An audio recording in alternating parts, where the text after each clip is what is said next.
Hi guys, my name is Broseph and this is the Road to Glory. I close my eyes, I count to 10. Hi guys and welcome back to episode number 4 of my Road to Glory series. It's really coming along nicely now. Welcome back to Sunday's episode. I'm pre-recording this on Saturday evening because I've got a birthday tomorrow. And welcome to finally some gameplay. Last episode we built a squad and now today we're gonna play with it. I've played today 11 games already and I'm planning on playing another 7 probably this evening. I'm really trying to make the most out of squad battles. I've chosen squad battles because first of all I would like to get to know the game mechanics, and I think that it's easiest to just do that playing against AI rather than already playing online against people. And second of all, I would like to get rewards as soon as possible. And squad battles rewards are out already on Monday, so tomorrow's episode for you guys is already going to be a rewards video, which is absolutely great.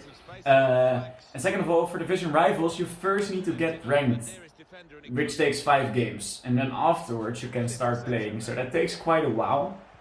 While with squad battles it immediately counts towards your ranking. So I'm currently in gold 1 I believe, but I'm really aiming for that elite finish. I'm playing on professional difficulty. I would like to play world class, but I'm still getting smashed when I play world class. I've played 2 games on world class and I've lost both.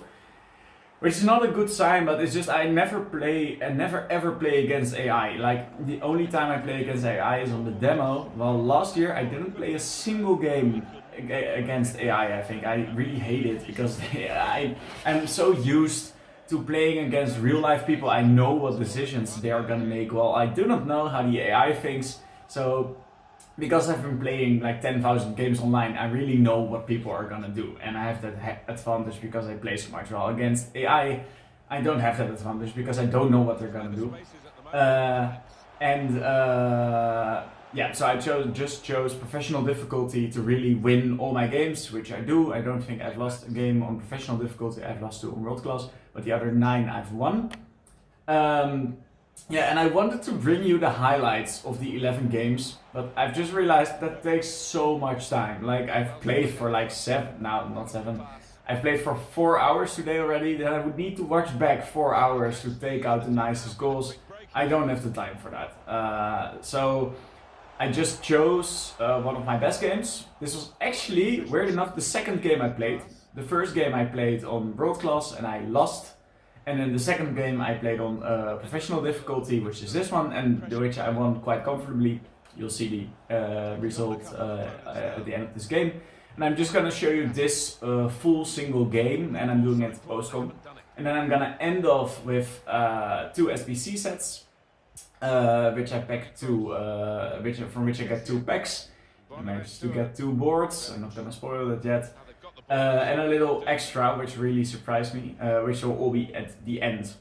But I've been playing 11 games now and I'm really getting the feel of this game. I'm starting to get better at it. I know how to pass. I'm still, the shooting mechanics I'm not really sure yet, but I'm getting used to that as well. But especially passing, possession play, I'm getting better and better at it.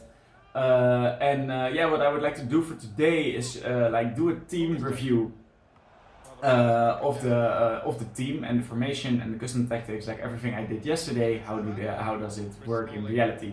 Because I've played 11 games with it, and even though it's against AI, I think that I can make quite a good conclusion about how good the players and the team is, because I've played plenty of matches with it. So let's start off with the goalie, Trapp. Absolutely unbelievable. He's great.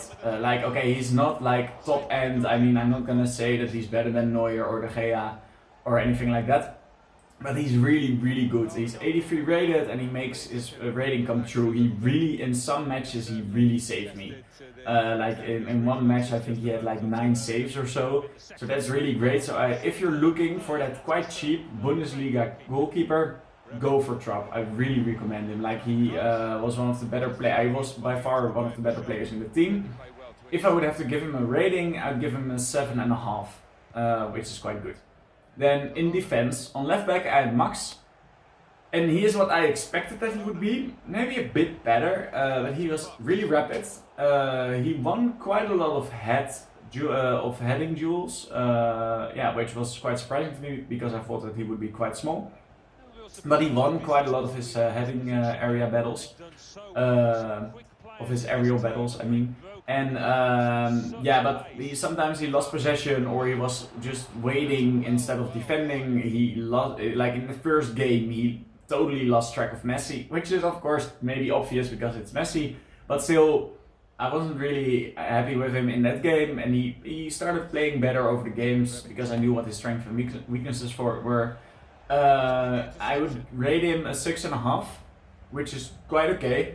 Especially since I think he's 1.6k. That's okay. I mean, it's value for price. He's not better than that, but he's not that bad either. And with a lack of other options, I think it's fair to say that you could go for him. In right back, we have Klosterman. He was really good. Like, I was hoping for it, and I really enjoyed him. He's rapid. He wins his defensive duels.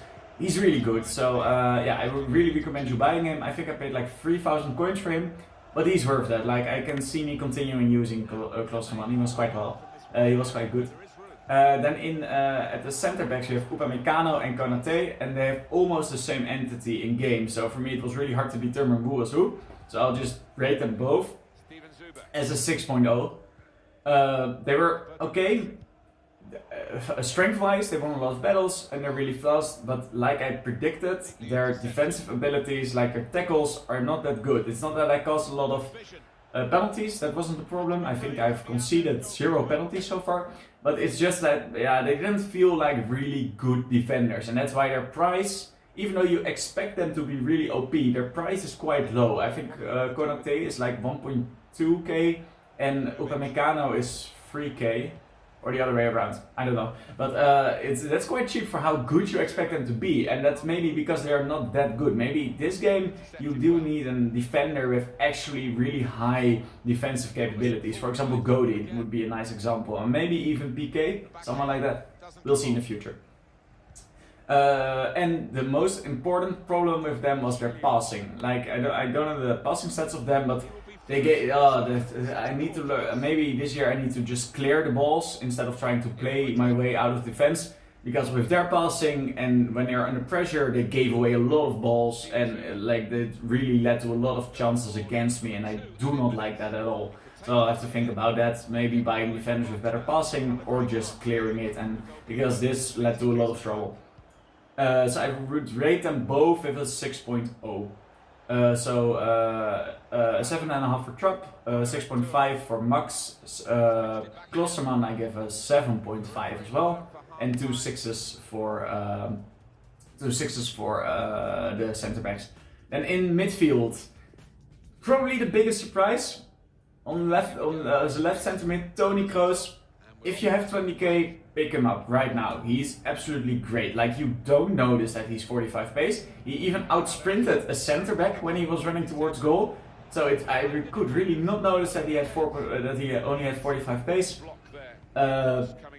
He has amazing passing. I think he has 90 passing, and you really need that because, like I said, passing in this game is quite difficult. And Toni Kroos brings just that what you need. Like, even maybe what another player would miss the pass, but he just gives only perfect passing. So I really like that, and he has a banging long shot. I think in the 11 games I've scored at least 6 goals with him, which for me is quite a lot with a midfielder, because normally I only score with my attack, but he really brought those the attacking capabilities from midfield, and I really like that. So I really recommend you buying him because he's gonna rise in price. He's gonna go from 20 to 30k in a few weeks. So go try him out. I really recommend it. And then at the center midfield, I was playing Kessié. I've heard a commentator pronouncing it like that. He was good, mostly defensive wise. He was really good at tracking back and getting those interceptions in and really preventing counter attacks from happening. On the ball, not the best. Like, his passing was okay, not good. Attacking wise, I did not really like him. But I kind of liked having him in the team because he would stay back a bit more, and then Kroos would be upfield, and Bonaventura would just be running up the field, running from box to box. And Kessié, if I had to give him a score, I would rate him as well 6.5 out of 10. While Kroos is definitely an 8. I really recommend buying Kroos, and Kessié is 6.5. And then on the right center mid spot, I had Bonaventura, who really surprised me as well. He was better than I hoped he would be. I don't know exactly why, but he just had a little bit of everything. He's really rapid. He feels faster than his pace indicates. And he has this really nice passing. His defending is okay. He has a banging shot on him. Not as good as Kroos, attacking wise. Not as good defensive wise as Kessié, but he really has the mix of the two. And I really liked him as a box-to-box midfielder. 7 out of 10. And then upfield, on the left wing, Vinicius Jr. Absolute garbage. Don't buy him. I mean, for me, the left wing just didn't get involved in the play at all. I don't know how it got, but when he got the ball, he was okay. But he would just, he was never getting into the space, never running in behind, never coming close either. So he was just he was ghosting for most of the game. So after a few games, I replaced him by Marcos Asensio from Real Madrid. But the same problem applies to him. Maybe it's just that I'm not using my left winger correctly. Yeah, I don't know. I need to figure this out because it's like I'm playing with 10 men because they are just both Vinicius Jr. and Sancho Williams are just not doing anything at all, and it's really frustrating because I wanted to do something because I need them as a player. So I'll just need to figure that out. Maybe use a different formation, but I'll get to the formation later on. In the right wing, Guardado, maybe not as good. Yeah, okay, and Vinicius Jr. is like a 4 out of 10 maximum, maybe even a 3.5. I didn't like him. Right wing, Guardado, maybe not as good as I expected, but he delivered like what you expect of him. Like, he's fast, he's really fast, his dribbling is okay, his shot is only 72, and you do notice that he missed a few shots which I was expecting him to make, but it's okay, and his passing is fine. It's just I don't know how much I paid for him. I think like 5k or so. He's worth it. He's a good right wing, not the best, but for a starter team I really recommend him. A 7 out of 10. And then last but not least, by far the best player in the game is like Rebic is absolutely insane. By the way, look at me taking this penalty now, and I'm gonna shoot. I didn't know how to take penalties at first, so this is a horrible miss. But I don't. The instructions aren't right because they say that you need to hit it the second time, and you need to press circle a second time, and I did that there. And I just absolutely banged it wide. I did now. But I got a penalty in a later match, and I just pressed it once. I didn't press it again, and it just shot it right between the crossbar and the post, like into the box. It was perfect. Like so, I'm not gonna hit it again. Just press the circle once, and that will be fine for penalties. Rebic, insane. Like I said in yesterday's episode, that I was hoping that he would deliver for how hyped he is. He delivers, for sure. It was insane. Like, he scores, I think, in 11 games, he has now scored like 20 goals. Even though it's against AI, he's fast, he's strong, his finishing, I still finish with finishing, I still struggle with finishing in general, but he did as good as it can be. His dribbling is not too high, but I didn't notice. The only con on him is that he doesn't make as much runs as I would want him to. I put his player instruction on getting in behind later on, but it didn't help anything. He doesn't make as much runs as I want, but maybe that's just FIFA 20, that they don't want strikers to always get in behind because they know that's overpowered. But Rebic, yeah, he's great. I paid like 7.1k for him, I think. Go get him before he rises in price, because he delivers everything you need. He's absolutely perfect. He was worth every coin, and he's really turning into that star player. And I think I'm gonna keep him, even though I'm probably gonna switch teams. I'm gonna keep him as a super sub. The formation 4-3-3. What I said, I like 4 at the back. I'm gonna keep it that way. I just need 4 defenders. 5 is a bit overkill, but 3 I don't feel comfortable with that yet. I need my 4 defenders. 3 in midfield, I like as well, because you can have 1 more attacking midfielder, which I had Kroos for, 1 bit more defensive one, which in this case was Kessié, and then 1 which is going box to box, which was Bonaventura, and I really like that combination. It really fit me well. But yeah, the 3 up front, even though I want to play wider, I really want to do, but it just doesn't work for me yet. Like the left wing is totally not present at all. And the right wing, like Ronaldo, I didn't. Yeah, he sometimes went in behind, so it was kind of nice, but I still don't really. Maybe I should play 4-3-3 more often, or I should try a different variation. 4-3-3, maybe with a cam, or maybe with a CDM, so that creates a bit more space. I'm not sure yet, but I do not really feel comfortable with this formation. I'm gonna keep it this way for the last few games, but then I'm probably gonna switch teams. I'm gonna keep Rebic and Kroos. But I think that after this squad battles, I'm gonna sell the team and try something new, because I'm of course hyped to try out as many different players as I want. But yeah, you can see me now passing the ball at the back. Yeah, because I was up 5-1 and I wanted to keep it that way, so I just get possession because 5 is the maximum amount of score you can achieve. So I couldn't increase it. I could only decrease it if I got a goal against me. So I decided to just pass it around, which also helps me in getting a feel of the passing mechanics. So yeah, that was it for the team. Yeah, so overall I'm quite pleased. It was quite good, and I'm really curious how I'm gonna do in with a team in online. But like I said, I'm gonna improve the team. Probably gonna switch it around a bit. Maybe even build a full new team. But that's not for today. We're almost yeah, we're already almost at 60 minutes. I've been talking a lot. I hope that you find this information valuable. Let me know whether you like me giving these player and team reviews, or that you think it's boring, because then I'm not going to do it anymore. I like sharing this info with you, but I'm of course curious what you guys think about it. Now we're going to switch to some packs. Yeah, I opened a silver pack and I got a gold inform because this base card is silver, and I was so confused. Like, I opened a silver pack and it gave a board. Like, it started off with Polish goalkeeper, and I was so confused, like how, because I'm opening a silver pack, how am I getting boards? But it was because it has a silver base card, so that's really nice, even though he's untradeable. But I'm gonna use him in an SBC later on. So in the background you can see me completing one of the two SBCs which I did for today. And you'll see me opening it, and I do get a board. Actually, I'm still unsure what the board of the what the tell of the board is. Yeah, but you can see what comes out now. Brazil, Ken, and it was Oscar. So quite nice. Not the highest rated board. I think it was worth a few K, but it's still nice to get an 83 rated player nonetheless.